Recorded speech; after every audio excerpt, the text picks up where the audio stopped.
Tumaas na naman yung sahod mo this year, pero bakit pagkatingin mo sa bank, mas mabilis pa mabawasan kaysa madagdagan? Compare nung fresh grad ka na nakakaipon ka pa, pero bakit ngayon hindi na? We are raised in a toxic financial culture dito sa Philippines that are keeping us broke. Ngayon, i-drawing natin yung truth kung bakit ba parang butas na butas yung bulsa nyo. We're gonna be talking about 5 things, and number 3 might probably offend you, and number 5 will go against kung ano yung tinuturo sa'yo ng parents mo ever since you were a kid. I-drawing natin yan.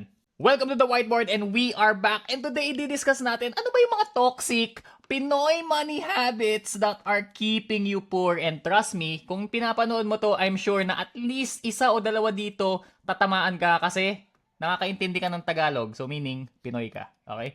And it's ingrained in our culture. So di ba, why not? Why not? Number 1 is yung culture natin when it comes to friends.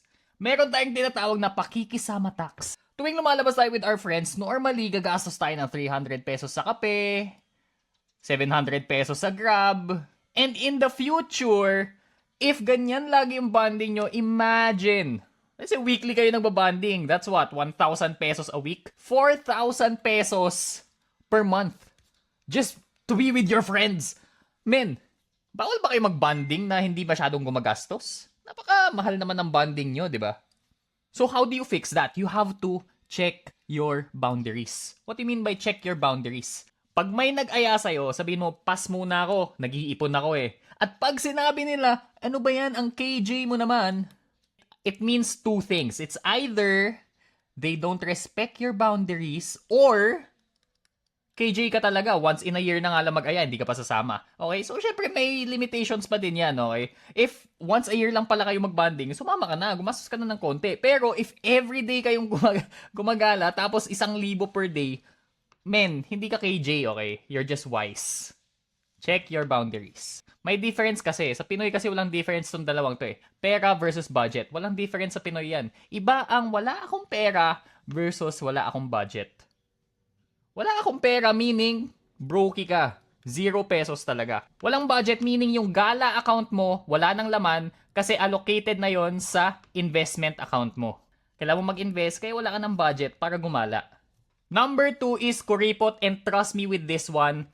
Uy ako, so may Chinese blood ako at the same time Ilocano din. So I'm a master in this. And buti na lang na break ko yung family culture namin na kuripot. What do you mean by kuripot? May difference kasi ang cheap versus frugal. Ang cheap, bibilhin mo kung ano yung pinakamura, even if it means na masisirain, kailangan paulit-ulit mong bilhin, or kailangan puro repairs. Ang frugal naman, one time, big time.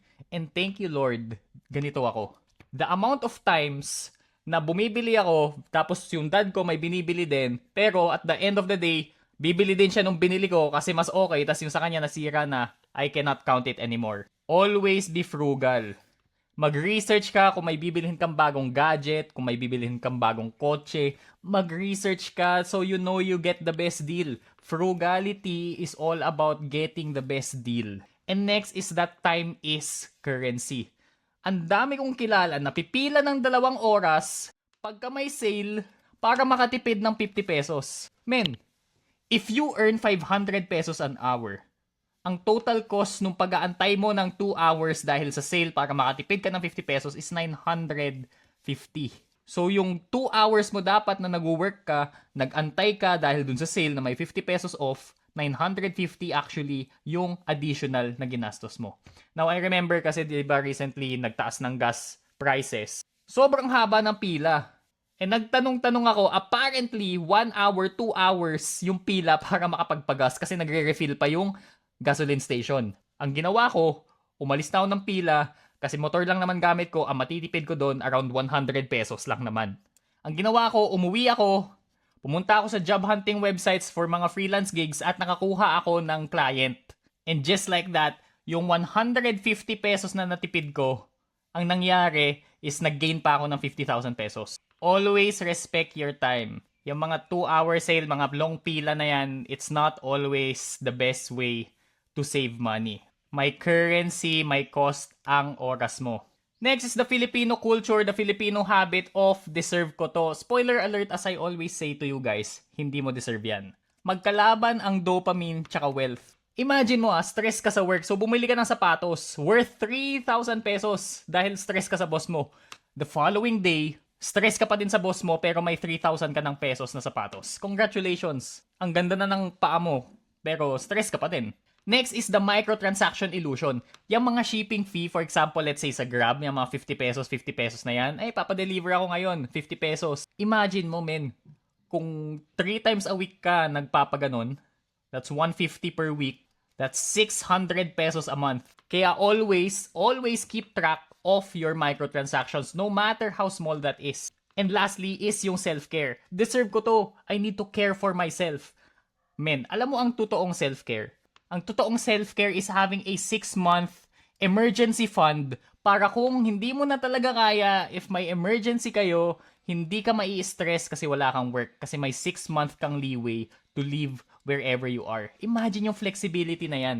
Yan ang totoong self-care. Hindi bibili ka ng kape na 500 pesos because you care for yourself.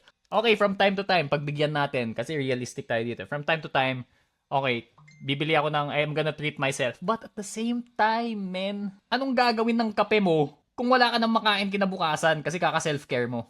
Next is the libre obligation. Sakit to ng mga Pinoys. Balato culture. Imagine na promote ka. Nadagdagan ng 3,000 pesos per month yung sweldo mo. Sabi ng workmates mo, uy, balato naman dyan. O sige, libre ko ngayon. 5,000 yung nagastos mo. Congratulations! Lugi ka pa ng 2K for that month kasi nanlibre ka ng ganyan kalaki. Hero syndrome. Okay, may event, may family event, pero ang gagastusin mo doon is SPay later or maglo-loan ka sa bank para lang may malibre kang iba. Do not set yourself on fire to keep other people warm. That is just being financially irresponsible. And next is yung pay yourself rule. This is what I'd say. If may libre habit ka, if may hero syndrome ka, this is what I'd suggest you do, okay? Pay yourself rule. Follow this rule. Why? Because you cannot pour from an empty cup. Anong mabibigay mo kung ikaw walang-wala ka na? Kung nakasakay ka na ng airplane, alam mo ba yung reason kung bakit pagka magka-emergency, yung mask sa sarili mo muna before sa iba? Kasi you need to be conscious, you need to be wise when it comes to making decisions. Your savings, your investments, and no, it's not being selfish. It's about being wise with what you have. It's being a good steward with what you have. Again, this doesn't really apply to every single scenario. There are times, especially kung breadwinner ka, na of course, responsibility mo din naman talaga yung family mo. So, and that is still included in pouring from your cup, from the most important cup of your circle. Huwag mo uunahin yung cup ng mga kaibigan mo, or huwag mo uunahin yung cup ng co-workers mo if yung cup ng pamilya mo wala na palang laman, or yung cup mo wala na palang laman. Know your priorities. And lastly, toxic culture that are keeping Filipino people broke is saving your money. Huwag mo isave lahat yan. Learn how to invest. Why? Kasi by the time na mag-retire ka tas wala kang investments, puro savings lang, ano na ba value niyan? Eh, tingnan mo yung price ng gas tumataas. Yung pera mo bumabagsak yan because of inflation. So if you just save in traditional banks such as these, don't get me wrong, they are good banks. Pero always have investments so that your money can grow through time. Learn how to invest. Ang daming resources dyan sa internet. I already created so many videos, 3 videos on how to invest, and this video included para alam mo kung anong kailangan mong gawin when it comes to investing versus saving. These are the things that you need to do. I hope you enjoyed watching this video at may nakuha ka from it. And if nakita mo or tinamaan ka na, shucks, ako pala tong toxic na to, at least alam mo na that you have to break it some way or another. Before you invest and before you proceed to the next video, I just want to dedicate this video to my dog who unfortunately passed away today, my dog Lightning. Pina-euthanasia na namin siya today kasi nagsasuffer na siya from blood parasite. Lightning, I love you. He's been with us for 11 and a half years. Ever since I was 13, trying to earn my first money online up until this day. My guy. I'll make you proud, Lightning. Like, comment, and subscribe, and I'll see you on the next video. Para hindi ka mamatay na brokey.